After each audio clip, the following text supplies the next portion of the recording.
Welcome to our channel भारतीय history collector.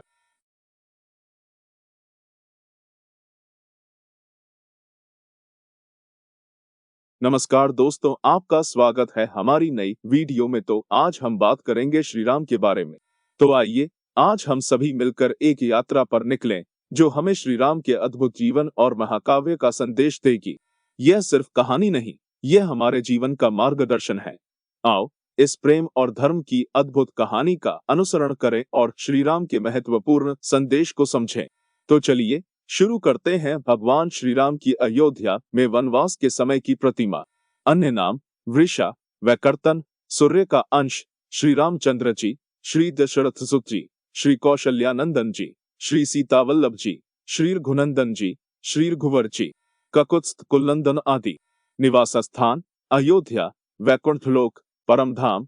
मंत्र श्री रामचंद्राय नमः, रामाय नमः। अस्त्र धनुष बाण, कोदंड धनुष। जीवन साथी सीता माता पिता, महाराज दशरथ पिता, देवी कौशल्या माता, भाई बहन भरत लक्ष्मण शत्रुघ्न और शांता संतान। कुश लव शास्त्र, वाल्मीकि रामायण, रामचरितमानस, विष्णु पुराण, भागवत पुराण। त्योहार रामनवमी, दीपावली, दशहरा। राम श्री रामचंद्र रामायण के अनुसार महाराजा प्रजापति दशरथ और रानी कौशल्या के सबसे बड़े पुत्र, सीता के पति व लक्ष्मण भरत तथा शत्रुघ्न के भ्राता थे।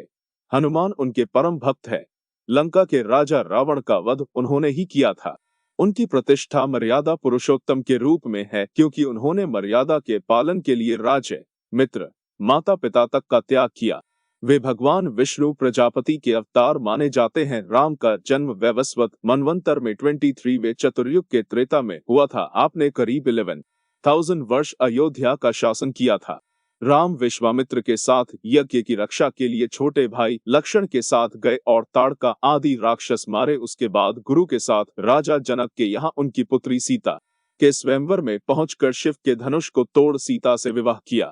जब आपको अगला राजा बनाया जा रहा था तब आपको पिता के वचन के लिए 14 वर्ष वनवास जाना हुआ, जहां पर लक्ष्मण ने सुरपंखा के नाक कान काट दिए और उसके भाई खरदूषण का राम ने वध कर दिया। माता सीता का अपहरण रावण द्वारा किया गया, जिसकी खोज में जटायु पक्षी जो बात करता था, जिसने रावण का प्रतिकार किया था, का पिता के समान अंत्येष्टि संस्कार किया। आगे हनुमान सुग्रीव से मिले। सुग्रीव ले भाई बाली का वध कर सुग्रीव को राजा बनाया। हनुमान ने माता सीता की खोज की, रावण के भाई विभीषण को शरण दी। रावण और इसके 1 लाख से अधिक पुत्र, 1.5 लाख से अधिक पौत्र को कुंभकर्ण, मेघनाद सहित मार गिराए। रामेश्वर में शिवलिंग स्थापित किया जो कि ज्योतिर्लिंग के रूप में प्रसिद्ध है। नवरात्रि शक्ति की पूजा की। समुद्र पर पुल बनाया और रावण को विभीषण के द्वारा अवतार रहस्य से जानकर मार गिराया। पुष्पक विमान ले माता सीता को अग्नि परीक्षा करा लेकर शीघ्र भारत भैया के पास अयोध्या पहुंचे। महर्षि वाल्मीकि ने रामायण की रचना की थी। लेखक गोस्वामी तुलसीदास ने भी उनके जीवन पर केंद्रित भक्तिभावपूर्ण सुप्रसिद्ध महाकाव्य रामचरितमानस की रचना की थी।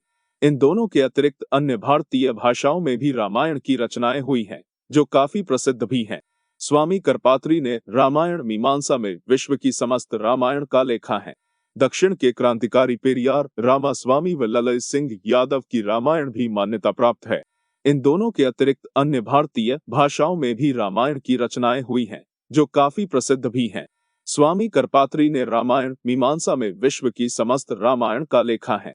दक्षिण के क्रांतिकारी पेरियार रामास्वामी व ललय सिंह यादव की रामायण भी मान्यता प्राप्त है।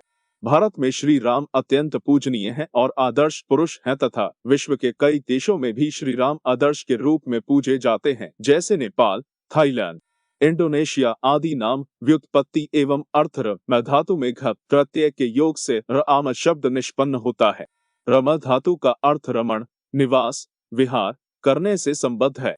वे प्राणी मात्र के हृदय में रमण निवास करते हैं, इसलिए राम है तथा भक्तजन उनमें रमण करते ध्यान निष्ठ होते हैं, इसलिए भी वे राम है। रमते कणे कणे इति रामा।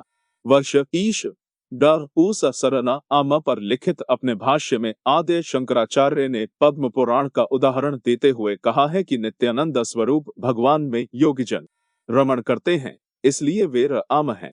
आदि राम कबीर साहेब जी आदि राम की परिभाषा बताते हैं कि आदि राम वह अविनाशी परमात्मा है जो सबका सृजनहार व पालनहार है, जिसके एक इशारे पर धरती और आकाश काम करते हैं, जिसकी स्तुति में 33 कोटि देवी देवता नतमस्तक रहते हैं, जो पूर्ण मोक्षदायक व स्वयंभू है।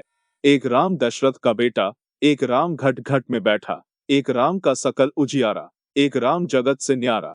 अवतार रूप में प्राचीनता वैदिक साहित्य में राम का उल्लेख प्रचलित रूप में नहीं मिलता है। ऋग्वेद में केवल 2 स्थलों पर ही राम शब्द का प्रयोग हुआ है, 10:3:3 तथा 10:93:14। उनमें से भी एक जगह काले रंग, रात के अंधकार के अर्थ में तथा शेष एक जगह ही व्यक्ति के अर्थ में प्रयोग हुआ है, लेकिन वहां भी उनके अवतारी पुरुष या दशरथ के पुत्र होने का कोई संकेत नहीं है। यद्यपि नीलकंठ चतुर्धर ने ऋग्वेद के अनेक मंत्रों को स्वविवेक से चुनकर उनके राम कथापरक अर्थ किए हैं, परंतु यह उनकी निजी मान्यता है। स्वयं ऋग्वेद के उन प्रकरणों में प्राप्त किसी संकेत या किसी अन्य भाष्यकार के द्वारा उन मंत्रों का राम कथापरक अर्थ सिद्ध नहीं हो पाया है। ऋग्वेद में एक स्थल पर ईकक्षव आककु हा 10:64 का तथा एक स्थल पर दशरथ 1:126 शब्द का भी प्रयोग हुआ है, परंतु उनके राम से संबद्ध होने का कोई संकेत नहीं मिल पाता है। ब्राह्मण साहित्य में राम शब्द का प्रयोग ऐतरेय में 2 स्थलों पर 7:5:1 = 7:27 तथा 7:5:8 = 7:34 हुआ है, परंतु वहां उन्हें राम ओ मार्गवेह कहा गया है, जिसका अर्थ आचार्य सायण के अनुसार मर गव उ नामक स्त्री का पुत्र है। में एक स्थल पर राम शब्द का प्रयोग हुआ है, 4:6:1:7। यहाँ राम यज्ञ के आचार्य के रूप में है तथा उन्हें राम औपत पस्विनी कहा गया है। तात्पर्य यह कि प्रचलित राम का अवतारी रूप वाल्मीकि रामायण एवं पुराणों की ही देन है। जन्म रामायण में वर्णन के अनुसार अयोध्या के सूर्यवंशी राजा दशरथ को चौथेपन तक संतान प्राप्ति नहीं हुई। एक बार दशरथ मनमाही भई गलानी मोरे सुत नाही, तदोपरांत सम्राट दशरथ ने पुत्रेष्टि यज्ञ, पुत्र प्राप्ति यज्ञ कराया, जिसके फलस्वरूप उनके पुत्रों का जन्म हुआ। श्री राम जी चारों भाइयों में सबसे बड़े थे, किंतु अपनी बहन से छोटे थे। भगवान राम की सगी बहन शांता थी, जो श्री राम और उनके तीनों भाइयों की बड़ी बहन थी। हर वर्ष चैत्र मास के शुक्ल पक्ष की नवमी तिथि को श्री राम जयंती या राम नवमी का पर्व मनाया संस्कृत महाकाव्य रामायण के रूप में वर्णित हुआ है। कुछ हिंदू ग्रंथों में राम के बारे में कहा गया है कि वे त्रेता युग या द्वापर युग में रहते थे, कि उनके लेखकों का अनुमान लगभग 5000 ईसा पूर्व था। कुछ अन्य शोधकर्ता राम को कुरु और वृष्णि नेताओं की पुन सूचियों के आधार पर 1250 ईसा पूर्व 13 के आसपास रहने के लिए अधिक उपयुक्त स्थान देते थे, जो अगर अधिक यथार्थवादी शासनकाल में दिए जाते हैं तो उस अवधि के आसपास राम के समकालीन भरत और सत्व को स्थान देंगे। एक भारतीय पुरातत्वविद हंसमुख धीरजलाल सांकलिया के अनुसार, जो प्रोटो और प्राचीन भारतीय इतिहास में विशिष्ट है, यह सब शुद्ध अटकलें हैं। राम की महाकाव्य कहानी की रचना रामायण अपने वर्तमान रूप में आमतौर पर 7वीं और 4वीं शताब्दी ईसा पूर्व के बीच की है। ऑक्सफोर्ड के संस्कृत के एक प्रोफेसर जॉन ब्रॉकिंगटन के अनुसार रामायण पर उनके प्रकाशनों के लिए जाना जाता है। मूल पाठ संभवतः अधिक प्राचीन काल में मौखिक रूप से रचित और प्रसारित किया गया था, और आधुनिक विद्वानों ने 1 सहस्त्राब्दी ईसा पूर्व में विभिन्न शताब्दियों का सुझाव दिया है। ब्रॉकिंगटन के विचार में भाषा, शैली और काम की सामग्री के आधार पर लगभग 5वीं शताब्दी ईसा पूर्व की तारीख सबसे अनुमानित अनुमान है। भगवान राम के जन्म समय पर पौराणिक शोध राम के कथा से संबद्ध सर्वाधिक प्रमाणभूत ग्रंथ आदिकाव्य वाल्मीकि रामायण में राम जी के जन्म के संबंध में निम्नलिखित वर्णन उपलब्ध है। चैत्रे नवमी के तिथौ नक्षत्रेदित दैवत्य स्वोच्च संस्थेषु ग्रहेषु कर्कटे लग्ने वाक्पताविन्दुनासा, अर्थात चैत्र मास की नवमी तिथि में पुनर्वसु नक्षत्र में 5 ग्रहों के अपने उच्च स्थान में रहने पर तथा कर्क लग्न में चंद्रमा के साथ बृहस्पति के स्थित होने पर राम जी का जन्म हुआ। यहाँ केवल बृहस्पति तथा चंद्रमा की स्थिति स्पष्ट होती है। बृहस्पति उच्चस्थ है तथा चंद्रमा स्वग्रही। आगे 15वें श्लोक में सूर्य के उच्च होने का उल्लेख है। इस प्रकार बृहस्पति तथा सूर्य के उच्च होने का पता चल जाता है। बुध हमेशा सूर्य के पास ही रहता है, अतः सूर्य के उच्च मेष में होने पर बुध का उच्च कन्या में होना असंभव है। इस प्रकार उच्च होने के लिए बचते हैं शेष 3 ग्रह मंगल, शुक्र तथा शनि। इसी कारण से प्रायः सभी विद्वानों ने राम जी के जन्म के समय में सूर्य, मंगल, बृहस्पति, शुक्र तथा शनि को उच्च में स्थित माना है। परंपरागत रूप से राम का जन्म त्रेता युग में माना जाता है। ब्राह्मण हिंदू धर्मशास्त्रों में, विशेषतः पौराणिक साहित्य में उपलब्ध आंकड़ों के अनुसार एक चतुर्युगी में 43,20,000 वर्ष होते हैं, जिनमें कलयुग के 4,32,000 वर्ष तथा द्वापर के 8,64,000 वर्ष होते हैं। राम का जन्म त्रेता युग में अर्थात द्वापर युग से पहले हुआ था। चूंकि कलयुग का अभी प्रारंभ ही हुआ है, लगभग 5,500 वर्ष ही बीते हैं और राम का जन्म त्रेता के अंत में हुआ तथा अवतार लेकर धरती पर उनके वर्तमान रहने का समय परंपरागत रूप से 11,000 वर्ष माना गया है। अतः द्वापर युग के 8,64,000 वर्ष प्लस राम की वर्तमानता के 11,000 वर्ष प्लस द्वापर युग के अंत से अब तक बीते 5,100 वर्ष इक्वल टू कुल 8,80,100 वर्ष। अतएव परंपरागत रूप से राम का जन्म आज से लगभग 8,80,100 वर्ष पहले माना जाता है। प्रख्यात मराठी शोधकर्ता विद्वान डॉक्टर पद्माकर विष्णुवर्तक ने एक दृष्टि से इस समय को संभाव्य माना है। उनका कहना है कि वाल्मीकि रामायण में एक स्थल पर विंध्याचल तथा हिमालय की ऊंचाई को समान बताया गया है। विंध्याचल की ऊंचाई 5,000 फीट है तथा यह प्रायः स्थिर है, जबकि हिमालय की ऊंचाई वर्तमान में 29,029 फीट है तथा यह निरंतर वर्धनशील है। दोनों की ऊंचाई का अंतर 24,029 फीट है। विशेषज्ञों की मान्यता के अनुसार हिमालय 100 वर्षों में 3 फीट बढ़ता है, अतः 24,029 फीट बढ़ने में हिमालय को करीब 8,01,000 वर्ष लगे होंगे। अतः अभी से करीब 8,01,000 वर्ष पहले हिमालय की ऊंचाई विंध्याचल के समान रही होगी, जिसका उल्लेख वाल्मीकि रामायण में वर्तमान कालिक रूप में हुआ है। इस तरह डॉक्टर वर्तक को एक दृष्टि से यह समय संभव लगता है, परंतु उनका स्वयं मानना है कि वे किसी अन्य स्रोत से इस समय की पुष्टि नहीं कर सकते हैं।